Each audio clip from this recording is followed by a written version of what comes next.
दोस्तों स्वागत है आपका केडीबी इंडिया पर। दोस्तों मैं हूं फिरदौस गनी और आज आपके लिए पूरे देश भर की टॉप न्यूज लेकर आए हैं। दोस्तों वीडियो स्टार्ट करने से पहले आपसे एक रिक्वेस्ट है, अगर आप नए आए इस चैनल पर तो फिर चैनल को सब्सक्राइब करके बेल आइकन को भी प्रेस कर दीजिए और साथ में वीडियो को लाइक कीजिए और अपने दोस्तों के साथ शेयर भी कीजिए। तो चलिए दोस्तों स्टार्ट करते हैं आज के देश भर की टॉप न्यूज। दोस्तों कहते हैं कि जहां चाह है वही राह है। जी हां, बिहार तो इसकी मिसाल पेश करता रहा है। दशरथ मांझी ने जो मिसाल पेश की थी उससे प्रेरणा लेकर कई लोग अपने परेशानियों को दूर करने के तरीके निकाल रहे हैं। जी हां, हम बात कर रहे हैं झारखंड के चारापहान की। वे नए दशरथ मांझी बनकर उभरे हैं। जी हां, उन्होंने पत्नी के लिए पहाड़ खोदकर पानी निकालने का काम कर दिखाया है। दिवंगत दशरथ राम मांझी ने पहाड़ काटकर सड़क बनाई थी। ताजा मामला राज्य के यानी कि झारखंड के खूंटी जिले के मुरहू प्रखंड के कोज डोंग गांव का है। यहां के चारापहान की पत्नी पानी पीने के लिए रोज लंबा सफर तय करती थी। उसकी परेशानी उनसे देखा नहीं जाती। आखिरकार चारापहान को क्षेत्र में पहाड़ों में घूमते हुए एक जगह पानी रिसता हुआ नजर आया। फिर क्या था, उन्हें अपनी पत्नी और गांव के अन्य लोगों की परेशानी का हाल दिख गया और वह भिड़ गए पहाड़ काटने के लिए। यह 6 माह तक अथक प्रयास करके उन्होंने पहाड़ को चीर करके पानी निकाल डाला। जी हां, झारखंड के कई इलाके आज भी काफी पिछड़े हैं। वहां बुनियादी सुविधाओं का अभाव है। जी हां, आजादी के आज 70 साल बाद भी आज कई गांव बिजली पानी से वंचित है। दोस्तों बीआरडी मेडिकल कॉलेज के ऑक्सीजन कांड में आरोपित डॉक्टर काफिल खान समेत 81 नए बदमाशों और दबंगों के खिलाफ गोरखपुर पुलिस ने हिस्ट्री सीट खोल दी है। हिस्ट्री सीट खोलने के साथ ही अब ये लोग आजीवन यानी कि पूरी जिंदगी पुलिस की निगरानी के दायरे में रहेंगे। जिस इलाके में रहने वाले हैं वहां की थाना पुलिस इनकी निगरानी करेगी। गोरखपुर में हिस्ट्री सीटरों की संख्या 1462 के करीब है। एसएसपी के मुताबिक बदमाशों पर सख्ती के लिए हिस्ट्री सीट खोलने का सिलसिला लगातार जारी है। आने वाले दिनों में इस संख्या में और इजाफा होगा। दोस्तों सामाजिक कार्यकर्ता अन्ना हजारे ने केंद्र सरकार की ओर से लाए गए तीनों कृषि कानूनों के विरोध में शनिवार से शुरू होने वाला आमरण अनशन अब नहीं करने का फैसला किया है। उन्होंने शुक्रवार को इसकी घोषणा भाजपा नेता और महाराष्ट्र के पूर्व मुख्यमंत्री देवेंद्र फडणवीस की मौजूदगी में की है। सरकार इस कोशिश में थी कि अन्ना हजारे अपना अनशन त्याग दें। हजारे ने कहा है कि मैं लंबे समय से कई मुद्दों पर आंदोलन कर चुका हूं। शांतिपूर्वक प्रदर्शन करना कोई अपराध नहीं है। मैं 3 साल से किसानों के मुद्दे उठा रहा हूं क्योंकि उन्हें उनकी उपज की सही कीमत नहीं मिलती है। जी सरकार ने न्यूनतम समर्थन मूल्य यानी कि एमएसपी को 50% तक बढ़ाने का फैसला किया है। मुझे इस संबंध में पत्र मिला है। उन्होंने आगे कहा है कि अब जबकि केंद्र सरकार ने इन 15 मुद्दों पर काम करने का फैसला किया है तो ऐसे में मैंने कल का अनशन रद्द करने का फैसला किया है। आपको बता दूं कि इस महीने की शुरुआत में अन्ना हजारे ने प्रधानमंत्री नरेंद्र मोदी को पत्र लिखकर कहा था कि जनवरी के अंत में अंतिम भूख हड़ताल शुरू करेंगे। अन्ना हजारे को मनाने के लिए महाराष्ट्र के पूर्व मुख्यमंत्री देवेंद्र फडणवीस उनसे मुलाकात की है। आपको बता दूं कि केंद्र सरकार को आखिरकार अपनी कोशिशों में सफलता मिल गई है। जी हां, ड्राफ्ट के जरिए भी मनाने की कोशिश इस मामले को सुलझाने के लिए कृषि मंत्री नरेंद्र सिंह तोमर ने भी कमर कसी थी।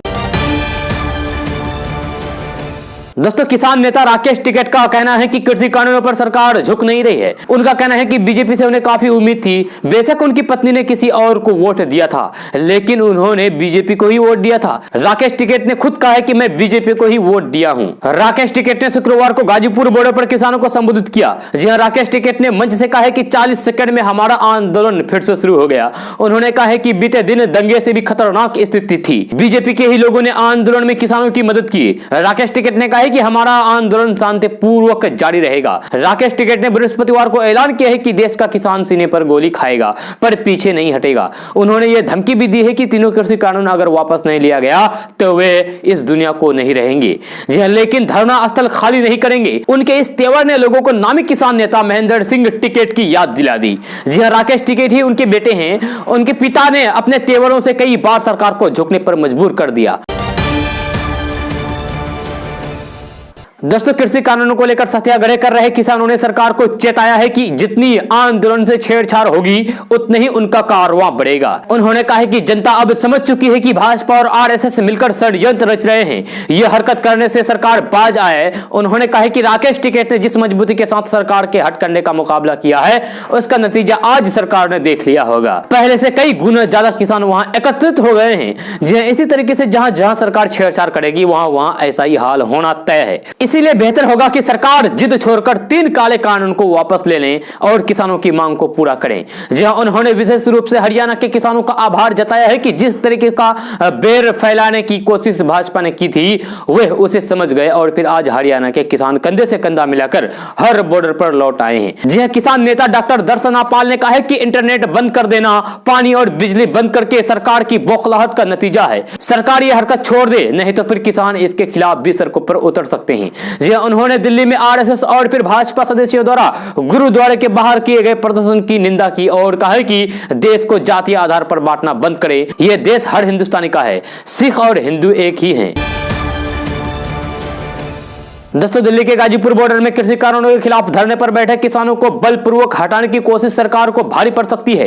यह पश्चिमी उत्तर प्रदेश और हरियाणा के भाजपा नेताओं का मानना है कि जिस तरीके से यूपी सरकार ने गाजीपुर के प्रदर्शन स्थल को खाली करने की कोशिश की, उससे आंदोलन और विकराल रूप ले सकता है और ले भी लिया है। कई नेताओं और सांसदों ने कहा है कि भारतीय किसान यूनियन के नेता राकेश टिकैत के नेतृत्व वाले आंदोलन को खत्म करने के लिए गुरुवार को गाजियाबाद प्रशासन ने जो आदेश दिया और उसके बाद भारी संख्या में पुलिस बल तैनात हुआ, उसकी किसानों की भावनाएं आहत हुई है, खासकर जाट समुदाय के लोगों की, जिनका उत्तर प्रदेश, हरियाणा और राजस्थान के अलग अलग हिस्सों में मजबूत राजनीतिक प्रभाव है। इसका एक नजारा शुक्रवार को मुजफ्फरनगर में रखी गई महापंचायत में भी देखने को मिला। पुलिस के अनुमान के मुताबिक महापंचायत में 10,000 से भी ज्यादा लोग जुटे थे। साथ ही पूरा ग्राउंड ट्रैक्टरों, जीप और किसानों से घिरा हुआ रहा। कई भाजपा नेताओं का कहना है कि आयोजन 2013 के उस आंदोलन से भी बड़ा था जिसके बाद जिले में सांप्रदायिक दंगे हुए थे। महापंचायत में समाजवादी पार्टी के साथ राष्ट्रीय लोकमत, कांग्रेस और फिर आम आदमी पार्टी के नेता भी शामिल हुए और आंदोलन में किसानों का साथ देने की बात कही। इसी के मद्देनजर यानी कि इसी को देखते हुए आयोजन स्थल के बाहर बड़ी संख्या में पुलिस बल तैनात किया गया था। महापंचायत में लोगों के बीच सहमति बनी थी कि जब भी जरूरत होगी किसान छोटे छोटे समूहों में दिल्ली की ओर कूच करेंगे। गाजीपुर में राकेश टिकैत की अपील के बाद किसानों के जुटने पर पश्चिमी यूपी के एक नेता ने कहा कि राकेश टिकैत के रोने के दृश्यों ने पूरे समुदाय को भड़का दिया है। उनके लिए यह ऐसा था जैसे उनका बेटा रो रहा हो और अब उन्हें उसका समर्थन करने जाना ही है। इसी वजह से कई गांव से लोग प्रदर्शन स्थल की तरफ कूच करने के लिए तैयार हो गए हैं। भाजपा के कुछ सांसदों ने उत्तर प्रदेश की योगी आदित्यनाथ सरकार को स्थिति को गलत तरीके से संभालने का दोषी ठहराया। एक भाजपा सांसद ने कहा है कि गाजियाबाद में जो कदम उठाया गया है उससे हरियाणा में प्रदर्शन एक बार फिर से भड़क सकता है और पश्चिमी यूपी नया प्रदर्शन का केंद्र बन सकता है।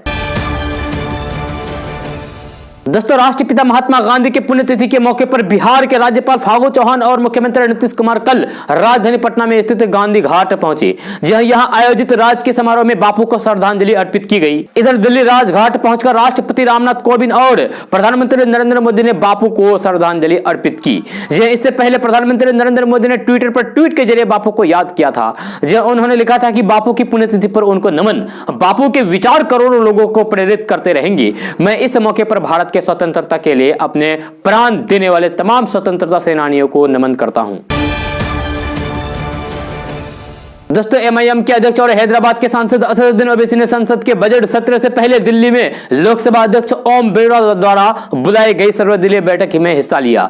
इस बैठक में उन्होंने लद्दाख और अरुणाचल प्रदेश से चीनी घुसपैठ, 3 कृषि कानूनों और अल्पसंख्यक मामलों को उठाया। उन्होंने ट्वीट किया कि चीनी घुसपैठ एक संवेदनशील मुद्दा है और इस पर कोई भी चर्चा नहीं हो सकती है, यह कहना गलत है। सांसद असदुद्दीन ओवैसी ने कहा कि हमने मीडिया में चीनी घुसपैठ की कई चित्र और फिर रिपोर्ट देखी है और संसद के सदस्यों के रूप में हमें सरकार से जवाब मांगने का अधिकार है। ओवैसी ने कहा है कि जब से मैं निर्वाचित हुआ हूं, यानी कि जब से मैं चुना गया हूं, अल्पसंख्यक मामलों पर केवल एक ही चर्चा हुई है। मैंने इस सत्र में चर्चा की मांग की है। मैं ध्यान प्रस्ताव के लिए या 193 के तहत नोटिस भेजूंगा। नए कृषि कानूनों पर एआईएमआईएम के चीफ असदुद्दीन ओवैसी ने केंद्र सरकार पर निशाना साधते हुए कहा कि उनकी पार्टी ने पहले ही मांग किया था कि इस कानून को अस्थायी समिति के पास भेज दिया जाए, पर ऐसा नहीं किया गया।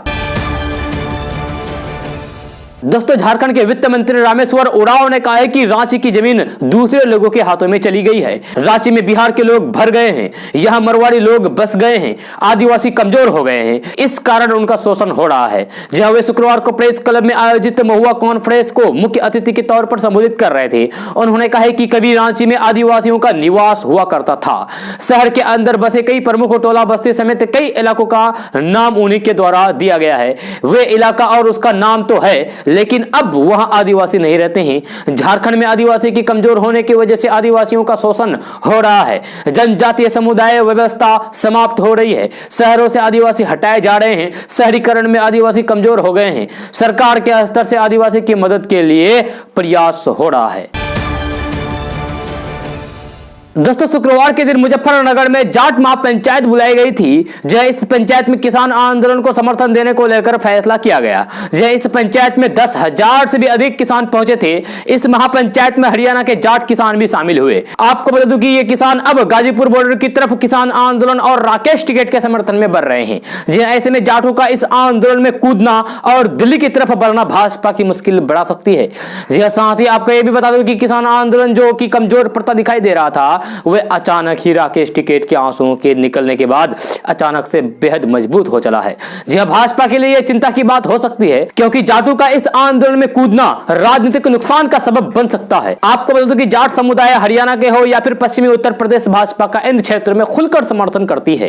जी हां, आपको बता दूं कि किसान आंदोलन को 2 महीनों से अधिक समय हो चुका है, लेकिन किसान अपनी मांगों को लेकर अड़े हुए हैं। हालांकि 26 जनवरी के दिन किसान आंदोलन के नाम पर जो किया गया था, उसके बाद ऐसा लगा मानो कि किसान आंदोलन अब समाप्त होने वाली है। लेकिन 28 तारीख की रात यूपी पुलिस, दिल्ली पुलिस और आरएएफ के जवानों को गाजीपुर बॉर्डर खाली कराने के लिए भेजा गया। लेकिन मामला यही पलट गया, क्योंकि राकेश टिकैत का एक रोता हुआ वीडियो अचानक तेजी के साथ वायरल होने लगा, जिसके बाद जो किसान संगठन भारतीय किसान यूनियन का साथ छोड़कर चले गए थे, वे भी वापस आने लगे। और इसी को देखते हुए मुजफ्फरनगर जिले में महापंचायत का आयोजन किया गया था और इस पंचायत में खुलकर किसानों के समर्थन में फैसला किया गया है। दोस्तों, आम बजट से पहले संसद में आर्थिक सर्वेक्षण पेश किया गया है। इस सर्वे के तहत अनुमान जताया गया है कि भारत की आर्थिक वृद्धि दर अगले वित्त वर्ष में 11% के स्तर पर पहुंच जाएगी और महामारी के चलते आर्थिक गिरावट के बाद वी शेप का सुधार देखने को मिलेगा। आर्थिक सर्वेक्षण में यह बात सामने आई है कि कोरोना महामारी के बावजूद लोगों के जनधन खाते में बचत बढ़ी है। यह सर्वे के मुताबिक जनधन खाते में बचत में औसतन 400 से 500 का इजाफा देखने को मिला है। वहीं लॉकडाउन के दौरान पीएम जनधन योजना के तहत महिला लाभार्थियों के बैंक खाते में 3 महीने तक 500 रुपए की राशि भेजी गई। इसके लिए कुल 20 करोड़ 64 लाख रुपए की राशि खर्च की गई। दोस्तों, टीआरपी घोटाले मामले में रिपब्लिक टीवी के प्रधान संपादक अर्नब गोस्वामी की मुश्किलें बढ़ती जा रही है। जी हां, मुंबई पुलिस ने बॉम्बे हाईकोर्ट में दिए एक हल्फनामे में कहा है कि जांच अब महत्वपूर्ण चरण में पहुंच गई है। अगर रिपब्लिक टीवी के अर्नब गोस्वामी को एआरजी आउटलेटर मीडिया प्राइवेट लिमिटेड और फिर अन्य अभियुक्त के बीच कोई सांठगांठ पाई गई है, तो आपराधिक दोष के लिए उन्हें जिम्मेवार ठहराया जा सकता है।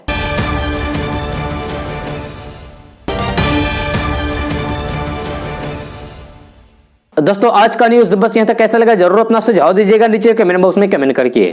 अगर आप नए आए इस चैनल पर तो फिर चैनल को सब्सक्राइब करके बेल आइकन को भी प्रेस कर दीजिए और साथ में वीडियो को लाइक कीजिए, अपने दोस्तों के साथ शेयर भी कीजिए। तो चलो दोस्तों, फिर मिलते हैं अगली वीडियो में। जय हिंद।